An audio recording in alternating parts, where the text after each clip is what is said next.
Let's learn about the Explore button in Slides. Did you know that you can do some research within Slides? That's right. You don't even have to leave Slides to do some research. Let's check it out. In the bottom right-hand corner, you're going to notice one of two buttons. It just kind of depends on what you've selected or where you're at.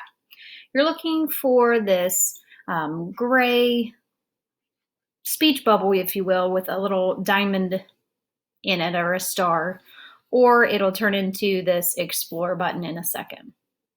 So when you come down and you hover over it, click on it, and you'll notice a column will show up over here to the right.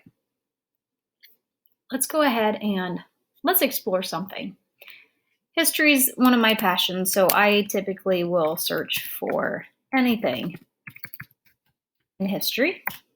George Washington is a favorite. And you can see that you have three different criteria of places that you can search. You could search the web, and as you scroll, notice the returns that you get look a lot like what you might find if you opened up a new tab.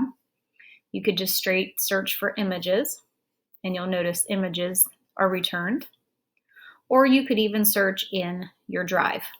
These are all items that somehow Google has identified as having to do with George Washington. Any way you look at it, this is a win.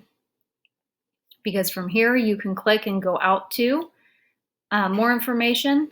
You could go through and search and decide which of these results are your best one. And remember, when you're working with students, the better your search terms, the better your results. And P.S., you can also find the Explore button in Docs, and it works very much the same, and Sheets. Slightly different in Sheets, but I encourage you to check it out.